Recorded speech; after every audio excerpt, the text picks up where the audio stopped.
não parar, não precipitar e não retroceder. Então dizer para esse cara, sabe quando nós vamos parar? Nunca, nunca na sua porca vida, né?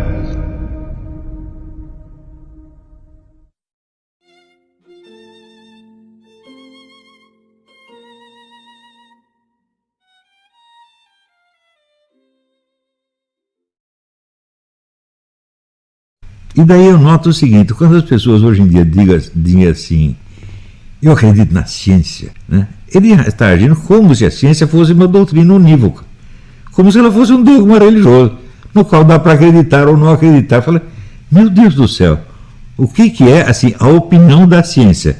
Me mostra uma opinião unívoca da ciência sobre qualquer coisa, me mostra qualquer teoria científica que não tenha contestações fulminantes e que está em dúvida pelo resto da vida.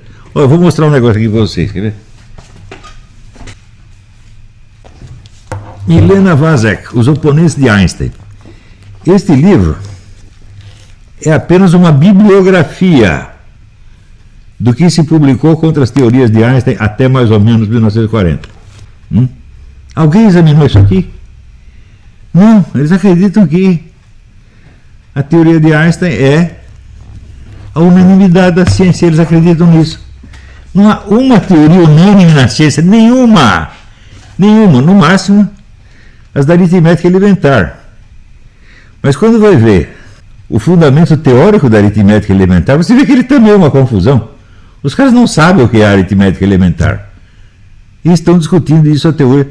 Quer dizer, você pode apreciar a ciência, você pode amá-la, mas você não pode acreditar nela, né? Não se pode acreditar num discurso que não é unívoco. Não pode nem acreditar, nem duvidar, nem contestar, né? A ciência não é algo em que se possa acreditar, é algo que se pode estudar pelo resto da vida. E você pode passar a vida estudando e não chegar a conclusão sobre coisa nenhuma. Isso é normal na ciência, e isto é a ciência. Então, o pessoal usa a ciência como se fosse um emblema de importância, um emblema de vaidade. Hoje mesmo eu estava vendo um sujeito entrevistar o David Icke. David Icke é um estudioso de teoria da conspiração. E daí tem lá o apresentador inglês do programa, vestido num terno listado, a gravata vermelha lindíssima, e ele dizendo, eu acredito na ciência. Quem fala uma coisa dessa, todo mundo fala uma coisa dessa, é um imbecil, não tem a menor ideia do que é ciência. Bom, eu já escrevi artigos sobre isso, falando o seguinte, a definição da ciência é incompatível com a pretensão de autoridade da ciência. Se a ciência é uma atividade continuamente autocrítica, ela não pode proclamar nada como verdade definitiva, nada nunca. Ela pode, no máximo, sugerir e dar subsídios, mas ela não pode baixar uma sentença. Como estão fazendo, por exemplo, essa questão toda do coronavírus, né? A pandemia do coronavírus é tida como uma verdade científica, quando obviamente não é. Ela, no máximo, uma teoria, uma hipótese. Hipótese que a realidade está desmentindo todos os dias. Então é só você comparar as mortes de coronavírus com as mortes de qualquer outra coisa. Por exemplo, você sabe qual é o número de mortes por iatrogenia, erros médicos nos Estados Unidos? Aproximadamente 1 milhão por ano. Então significa o seguinte, você consultar qualquer médico é mais perigoso do que você pegar o coronavírus. A possibilidade de você morrer de coronavírus é muito menor que de você morrer por erro médico. Então, veja, eu conheci, eu acho que falecido já, o Dr. Carlos da Silva Lacaz, foi secretário de saúde de São Paulo, é um homem de grande gênio, e ele escreveu um livro, Doenças Iatrogênicas, que é um negócio de 1000 páginas, e você lendo aquilo, você ficava aterrorizado. O sujeito que era o maior epidemiologista do Brasil estava dizendo isto, as doenças iatrogênicas são o maior perigo para a saúde brasileira, né? E, bom, eu também fui editor de revistas médicas muito tempo, né? E eu vi que, antecipadamente, eu vi uma coisa que o ano passado foi proclamado pelo diretor da Lancet. Lancet é a revista médica de maior prestígio no mundo. E ele disse, 50% da literatura médica é fraude. Você sabe o que é isso? 50%. Né?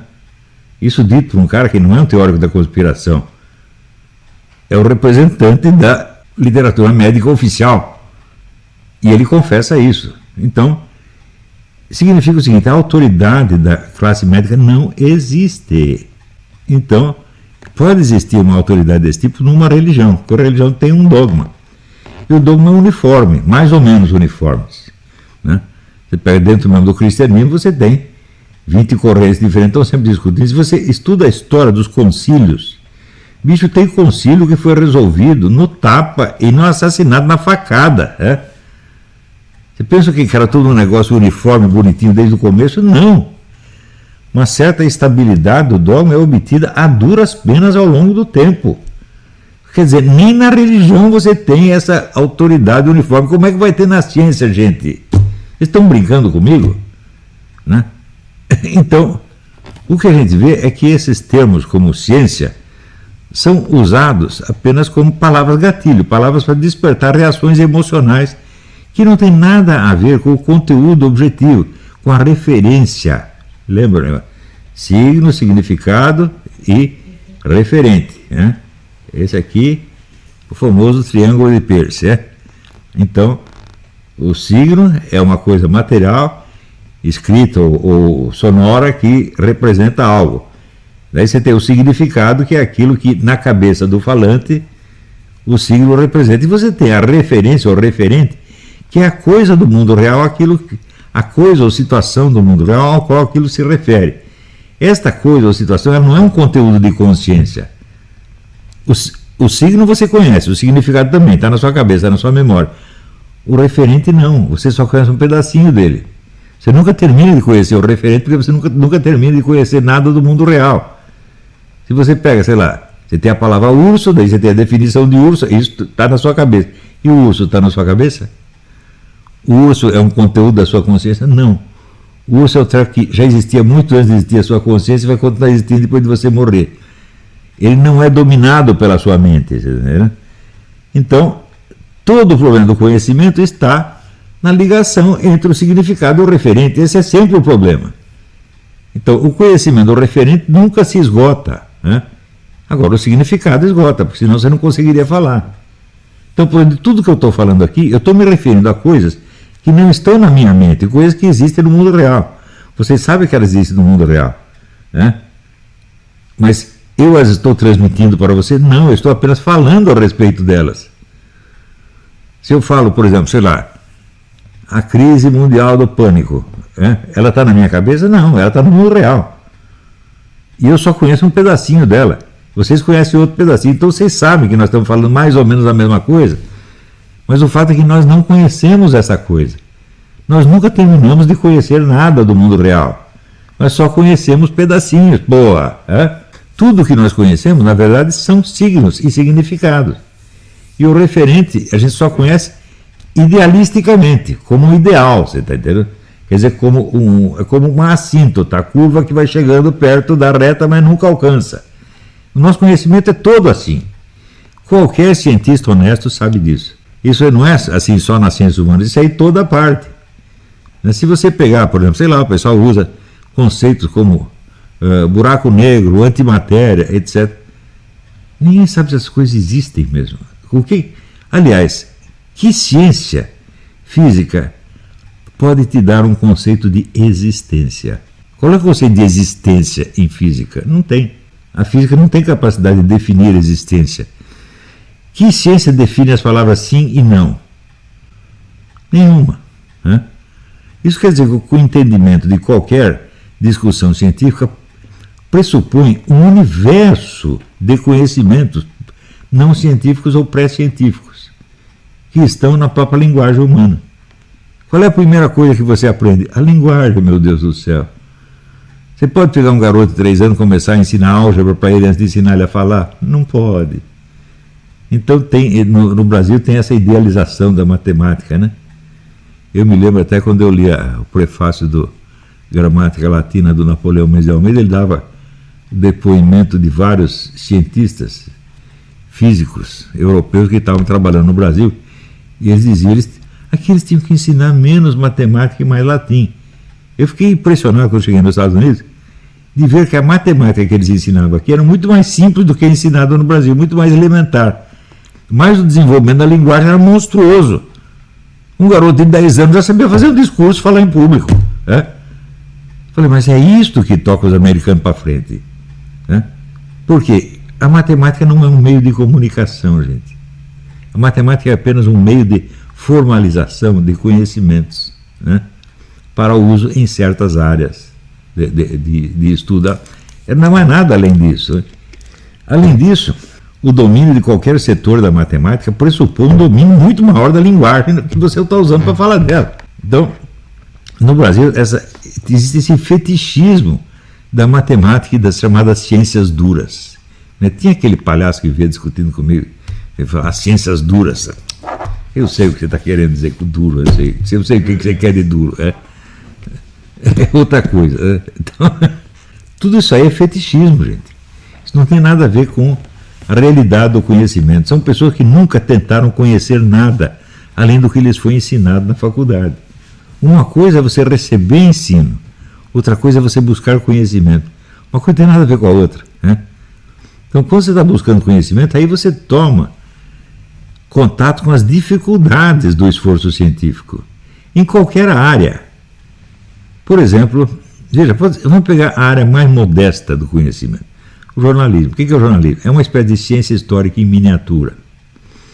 Não é isso? Então, eu me lembro que um dos primeiros trabalhos que eu fiz como repórter foi o seguinte: descobri o que tinha acontecido com um sujeito que ele desapareceu na hora do casamento. Ele ia casar, a mulherzinha estava esperando ele na igreja, ele não apareceu. E daí, até a gente fazer aquele jornalismo de curiosidade, de assunto, de interesse humano, me mandaram investigar isso aí. E eu fui. E eu pude dedicar apenas um dia da minha vida a isso aí. Nós, para fazer isso, nós até invadimos o apartamento do cara, arrebentamos a janela, pulamos para dentro, reviramos documentos, papéis, as roupas dele, tudo. Né? A polícia não sabia nada. Nós, no fim, descobrimos. Né? Era eu e um colega meu, descobrimos o que tinha acontecido com o cara. Nem lembro direito o que era, mas eu sei que nós descobrimos. Né? Matamos a charada. Muito bem, mas nós descobrimos o que aconteceu. Agora, por que aconteceu?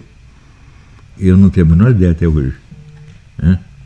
Então, naquele momento, eu percebi assim, como o nosso conhecimento de qualquer coisa é muito limitado, mesmo que seja um assunto muito modesto. A gente fica sabendo pouca coisa. Isso quer dizer que o nosso entendimento de qualquer assunto, ele é sempre, para usar a palavra em inglês, tentativo, ele é apenas experimental, por assim dizer. Nós nunca temos certeza de nada, nunca termina isso aí. Né? E, portanto, você se acostumar com o estado de dúvida é a primeira condição para você dominar o conhecimento em qualquer área que seja. Eles não querem fazer de você um teórico marxista que sabe o marxismo de trás para diante. Tanto que se você pergunta para esse idiota sobre o marxismo, eles não sabem nada. O que eles querem é fazer pessoas que são incapazes de acompanhar a discussão. Só sabem repetir chavão. É isso que eles estão fazendo. Então estão estupidificando todo mundo. Pior, inventaram técnicas para isso. O sócio-construtivismo é uma técnica de imbecilizar. E aí, pessoal, tranquilo? Então, se inscreva no canal, compartilhe, comente, ajude nosso canal. Os links estão na descrição do vídeo. Você pode participar pelo Apoie-se, pela vaquinha. Qualquer forma de ajuda será muito bem-vinda. Pode curtir, comentar e compartilhar também para ajudar nosso canal. Quem quiser seguir a gente nas redes sociais, estão todas aí na descrição do vídeo. Muito obrigado, sempre com Deus, pátria, família e liberdade. Tamo junto, forte abraço.